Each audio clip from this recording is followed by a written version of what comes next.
Peace be with you. Friends, our first reading and our gospel for this weekend have a special resonance for our time, I think, because they both speak clearly about life after death. Now, I say it has resonance for our time because there's coming more and more to be a dominant secularist or materialist ideology that says all there is the world that we can see and measure empirically. All there is matter in motion.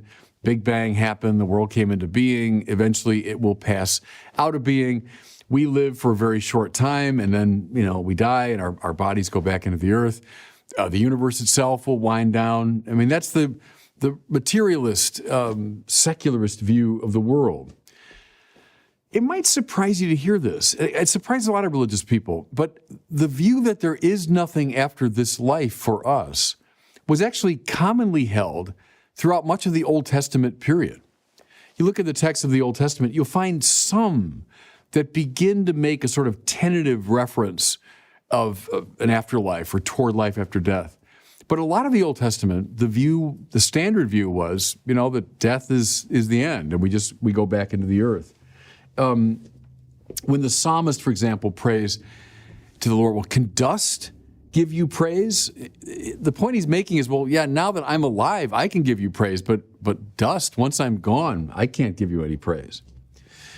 Well, our first reading for today is from the second book of Maccabees, and it's one of the most extraordinary texts in the Old Testament because it's one of the relatively few Old Testament passages that clearly indicate the existence of life after death. And the setting is fascinating. So we're looking at the 2nd century BC in Israel, a time when a Hellenizing culture was trying to impose itself upon Israel. So here I'm talking about the cultural and political descendants of Alexander the Great, now moved into this part of the world, and they're trying to impose upon conquered Israel the sort of Greek way of life. Much of that life, we eventually took in and we've adopted Greek philosophy and so on and so forth. But at the time, it was seen by many in Israel as an affront. It was outrageous. It's interesting to me that go up and down the centuries, you'll find conquering nations from ancient times to our own time always think they're offering something good. That's why they want to spread their empire around the world. And the ancient Greeks were no different. They wanted to Hellenize the world. But they met in Israel with strenuous resistance. It was led by this fellow, Judas Maccabeus, hence the Maccabees books. Maccabeus just means the hammer. So Judas and his brothers, Judas and his family gathered a lot of followers around them, and they resisted this Hellenizing influence. They took up arms against the Greeks. Read the books of Maccabees for all the details of those battles. But that's the setting, everybody, for the story that we read in our first reading. And it's remarkable. What's happened is this mother and 7 of her sons have been captured, and they're being forced to eat pork, which was against a Jewish law. The hope probably was that we get these people to give in, they'll cause others to give in. That's the usual method that conquerors use. If I can get some leaders in the society to cave in, people will follow suit. So my guess is this woman and her sons were prominent players. And so pressure is put on them to give in. Well, they don't. And what follows is a kind of horrific tale as one by one, in the presence of their mother, these sons are put to death. But the speeches they give before they die are magnificent, and they're at the heart of our reading. Here's what one says. We are ready to die rather than to transgress the laws of our ancestors. And then another son, he puts out his hands because the torturers are threatening to cut off his limbs. He says, it was from heaven that I received these. For the sake of his laws, I disdain them. From him, I hope to receive them again. Extraordinary, isn't it? He's about to die, and he holds out his own hand and says, I disdain them out of love for the law of God. But at the same time, just as he gave them to me, I trust he will give them back to me again. the last brother, just before he dies, says this: "It is my choice to die at the hands of men, with the hope that God gives of being raised up again by him." Again, this was not a common view in the Old Testament, but here we see it on vivid display. See, it's more than a story of great courage. It is that, of course, and we honor these people for their courage, but it's a story of great theological significance because of the assertion of belief in life after death. Notice, please, these young men are not operating out of a sort of Puritanism or a dualism or a Platonism that would say, sure, these bodies are fallen, and I'm eager to get rid of them, and I want to die so I can go up to heaven. There's no disdaining of the body in itself. In the early centuries of the church, we have the Gnostic heresy, which said exactly that the body's a kind of prison from which the soul longs to escape. Well, that's not at all what's animating these brothers. No.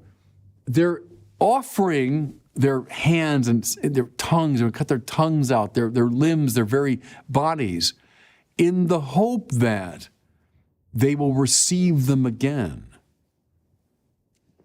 The risen life, see, here's the interesting point. The risen life they're anticipating is not a purely spiritual one.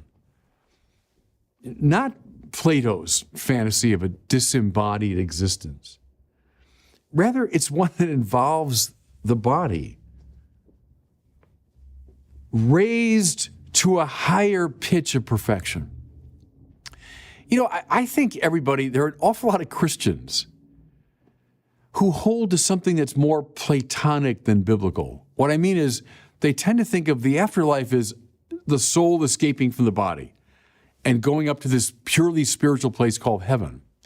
But see, that's not the object of Christian hope. What do we hope for? Not a disembodied, purely spiritual existence. We hope for the resurrection of the body. Now, in Christ's resurrection from the dead, we see this now on full display. But how wonderful that in this story from Maccabees, it's anticipated. These 7 brothers are giving voice to this very deep hope, to a truly resurrected life. Okay, against that background, that's why the church gave us this reading, see, as the first reading, because we're meant now to look at our gospel in light of it.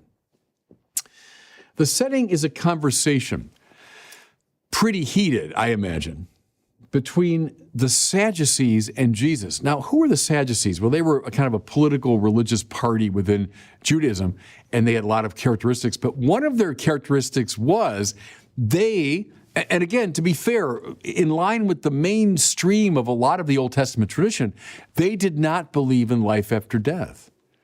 Well, Jesus, they can guess from his preaching, does indeed believe in the resurrection.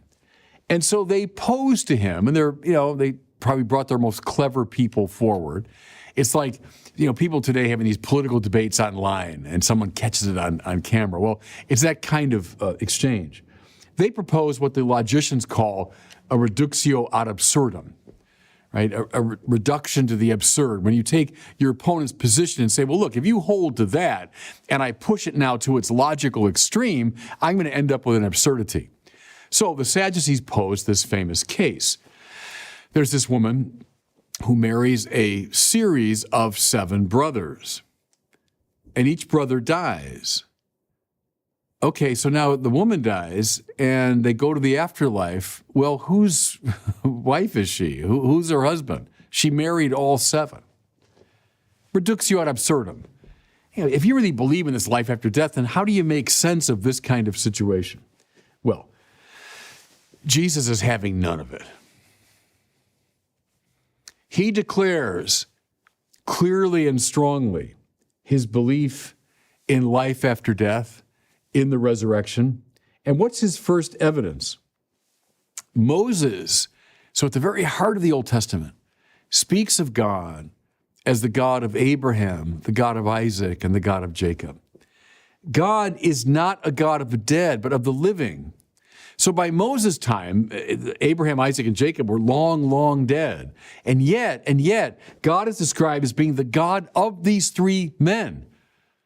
How's that possible unless, in some sense, these three men are still alive? They're still alive in the presence of God. How's he further answered the Sadducees? In the heavenly realm, people will not marry or be given in marriage. So he just cuts the dilemma, out from under its feet. But how come? Because marriage is a bad thing? Because we can't wait to get up beyond this world of bodies and sexuality and marriage and go to a higher spiritual space? No.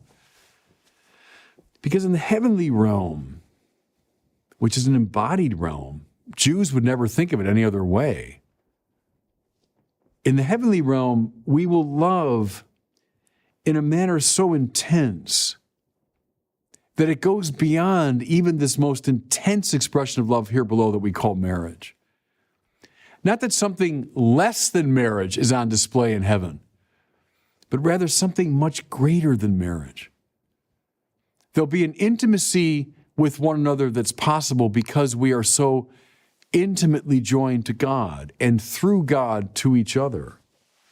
So people will not marry or be given in marriage because something so much greater than marriage is on display in heaven. Can I make a final point here, everybody, as I close? Something you'll hear from secularists and materialists today is, you religious people that believe in heaven, pie in the sky when we die, you're the problem because it's all this fantasizing about another world that leads you to ignore the injustices and suffering of this world. See, that is consummate nonsense because it's actually the contrary. See, if you're a strict materialist, so this is all there is, this life, this body, which is going to die and go back in the earth. The universe is going to fade away. Why should I particularly care about gross injustices that are halfway across the globe? Oh, there's a poor kid in Africa right now who's starving to death and it's being caused by political corruption and injustice. Yeah, all right. He's going to die. I'm going to die. We're all going to die. The universe is going to fade away. So who cares? But now, turn it around. You're a religious person and you believe in life after death.